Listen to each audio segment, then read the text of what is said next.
¿para qué nos sirve el cálculo de la capacidad instalada? Miren, conozco muchas empresas industriales y de servicio que compran ya sea maquinaria o contratan personal o rentan espacio o fuera de la época en la que debieron de haberlo hecho o antes, y el gasto es muy representativo. Es decir, ¿qué me conviene de inicio? ¿Maquilar un producto? ¿Maquilar un servicio? ¿Comprar la maquinaria? ¿Dónde está el punto exacto en el que debo de integrar ya sea maquinaria, mano de obra o espacios físicos a mi organización? El cálculo inadecuado de la capacidad instalada me lleva a que probablemente se me voltee el barco, y eso es muy peligroso. Tener espacios, como les digo, amplios, llenos de equipos y no utilizarlos es dinero tirado a la calle. Hay maquinaria que compran las fábricas que apenas tienen un turno de fabricación y son máquinas que debieran de estar funcionando 24 horas. En los 3 turnos, solamente así se justificaría la compra de maquinaria de ese tipo, ¿no? Solamente así se justifica la compra de maquinaria. Esta capacidad, como les comenté, pues es sobre espacios físicos, sobre personal para la producción o sobre maquinaria. Dentro del cuento les presentamos aquí una máquina mediana que tiene una capacidad de crear 300 productos por día, que vamos a trabajar 5.5 días a la semana. Esto me lleva a una producción total de 7.150 kilos, que comparo contra mis ventas. Y entonces aquí voy viendo, en esta columna, voy viendo los porcentajes de utilización de máquina. Y me reporta dentro de qué meses, ¿sí?, puedo estar adquiriendo mi equipo para hacer frente a mis necesidades. ¿Ok?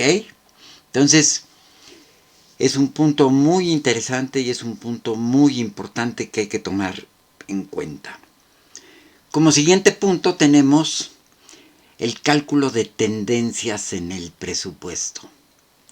Es decir, yo veo muchas personas que le dicen: auméntale 20% a lo que ya vendiste, auméntale el 10%, calcula que la tendencia vamos a crecer en tal porcentaje. Hay que darle estructura a todo esto que realmente estamos convencidos de que va a suceder. Hay que plasmarlo en blanco y negro, hay que estructurarlo de forma adecuada para no inventar cifras, no inventar números, ¿sí? Y para ello presentamos dos gráficas. Primero, el cálculo inadecuado de tendencias, en donde si yo estoy iniciando un negocio y estoy en el primer ejercicio de 12 meses, voy a tener un impacto en crecimiento que va de 0 a 120, como es el ejemplo. Yo no puedo calcular el 20% a partir de este ejercicio, porque este ejercicio es un ejercicio irregular. Entonces, la tendencia que me marcaría sería esta, y partiría de este supuesto. El mecanismo correcto para el cálculo de tendencias sería este. Quiero pensar en una lavandería que está ubicada en un cierto sector de una colonia determinada, con un público determinado, y durante el primer ejercicio llegué a cubrir el total del mercado que yo pretendía cubrir. Bueno, el siguiente aspecto evidentemente es, como lo mencionamos anteriormente, aquí el diseño de mis actividades clave para llegar a este total, y después hay otras actividades clave para la conservación de mis clientes. Pero miren cómo aún sin crecer nada a partir de este punto, significa que el impacto en ventas va a tener un crecimiento del 185%. Y por eso también recordarán que en premisas de cálculo separamos el gasto fijo porque evidentemente no crece en el mismo porcentaje.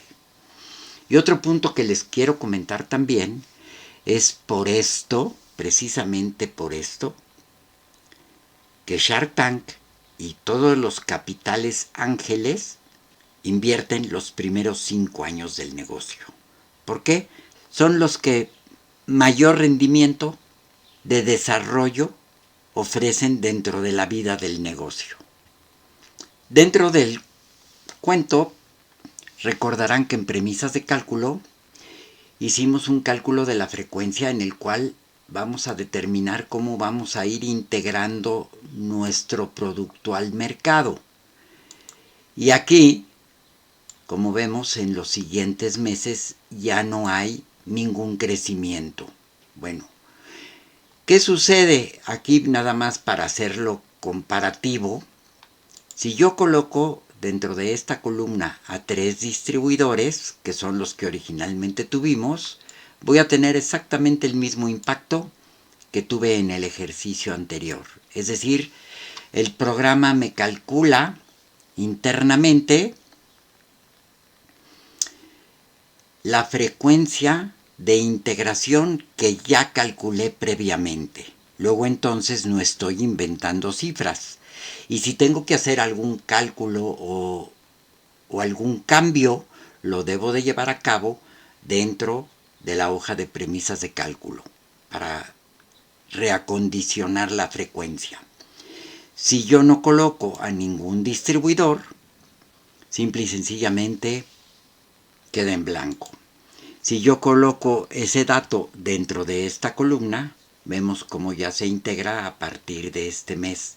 Es decir, la integración la guarda, además de otros conceptos que vamos a ver en los videos ya de cálculo, en donde adicionalmente a las tendencias, en el ámbito de servicios, vamos a ver adicionalmente los ingresos por enganches, suscripciones, incrementos de capital, depósitos en garantía para los que renten inmuebles y otros ingresos. Es decir, nosotros podemos dentro de cualquier ejercicio, independientemente de mis ingresos calculados, suponiendo un gimnasio o un club, el club tiene una suscripción, ¿sí? Y entonces me suscribo al club y después pago una mensualidad. La mensualidad está dentro de los ingresos y en este concepto es el lugar en donde debo de colocar mis enganches. Si voy a incrementar mi capital, si voy a rentar inmuebles y tengo depósitos en garantía, o tengo otros ingresos. En muchos clubes se estila que dentro de la cuota te dan, por ejemplo, ya pase para el restaurante del club hasta determinada cantidad que queda cubierta en el uso de la cuota. Pero los invitados, pues evidentemente tienen que pagar. Hay clubes que abren la puerta a miembros que no son socios del club, que van a comer porque así les gusta, y entonces para ese tipo de otros ingresos.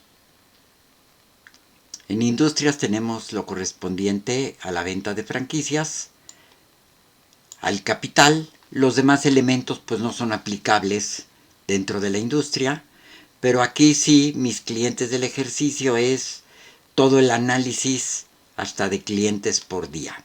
Aquí es donde puedo ir yo revisando todos mis datos. Y hasta aquí el tema relativo a tendencias.